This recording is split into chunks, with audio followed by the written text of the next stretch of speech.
Let's review the financial report like balance sheet, income statement.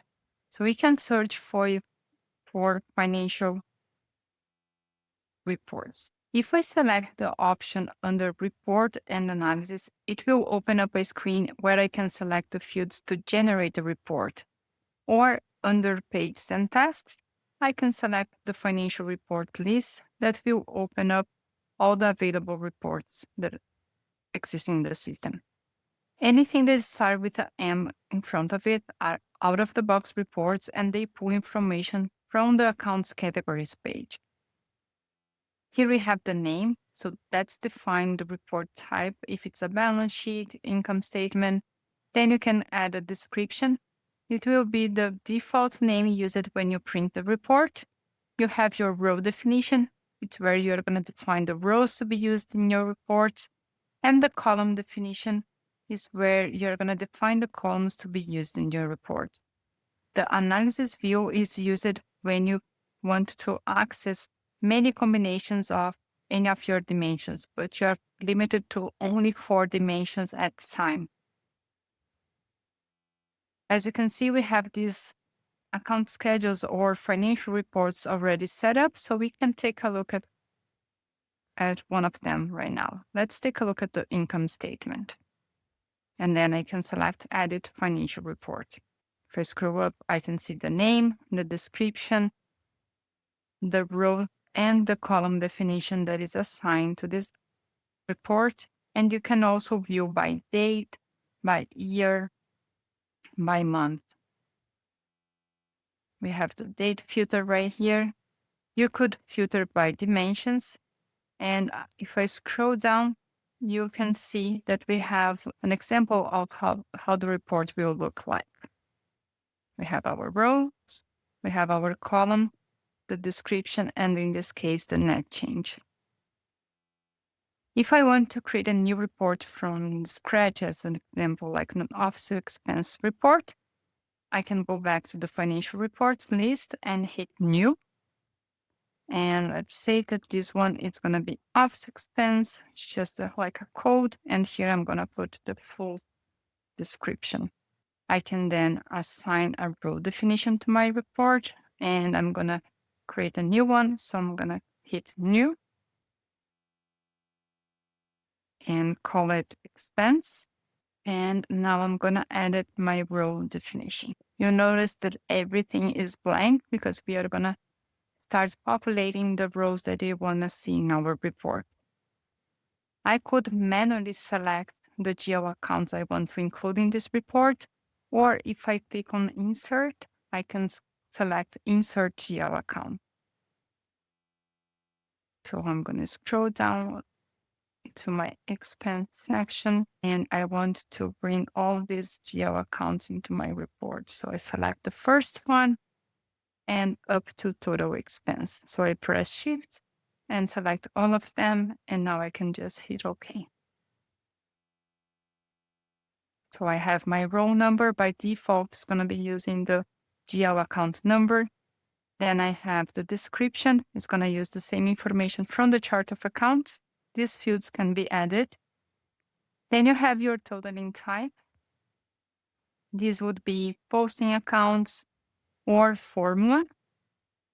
So if you're going to pull data from your general ledger posting accounts, or formula if you want to calculate a formula between these rows. If you select total accounts, this is going to pull the numbers from your total accounts from your chart of accounts. In the beginning, I would recommend that you only use these 3 options like posting accounts, formulas, and total accounts. And once you feel comfortable working with the financial reports, you can explore the other options. The totaling column is basically which general ledger account you want to pull from, and if you had formula, what the formula would be. So here I can see which GL account is assigned to that row. The row type is basically what you want to show here. That is net change, which is the net balance between the 2 dates when we are going to use for calculation when you are running the report. You could use balance at date, depending of the nature of your report, and beginning balance. Then you have your amount type, typically is net amount. But depending on your report, you might want to show only debit or credit amounts. The show opposite sign will only reverse the sign of your value. So if it's a credit balance in your general ledger account, like revenue accounts, by selecting this field, the system will show the amount without the minus sign. Show, it's recommended that you select if any column not zero. So if there's no amount in any column, then the system won't show these lines. But let's say you have begin total accounts or just random descriptions and you want to show them on the report, then you can just select yes. You can select no only if you're sure that you don't want to show that row in the report, no matter if there's amount or not. I'm going to leave yes for now. And then we have some formatting options like bold, italic, underline, or if you want to show the row in a different page. Once we define the rows of our report, we can then select the column layout. I'm going to hit OK. And now we have the column layout. We have two examples in here. One is for balance sheet accounts and the net change for income statement.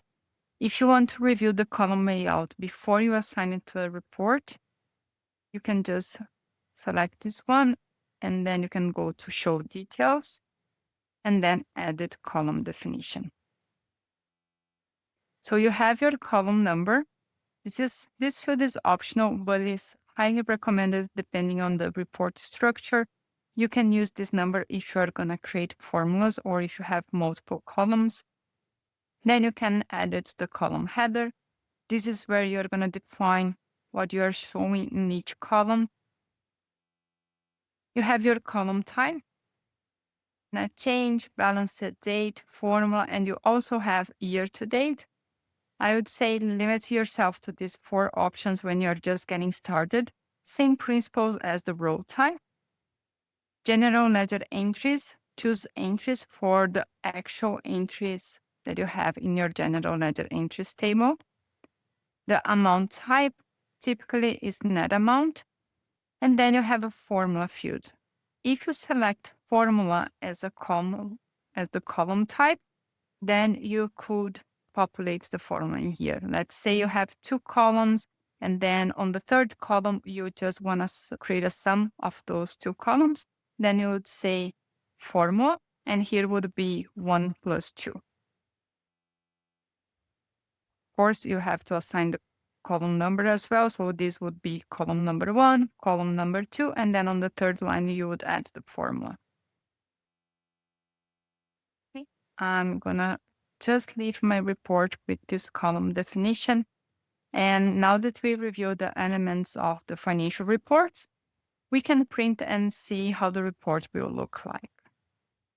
I can select my starting date. Let's say I'm running for the month of July.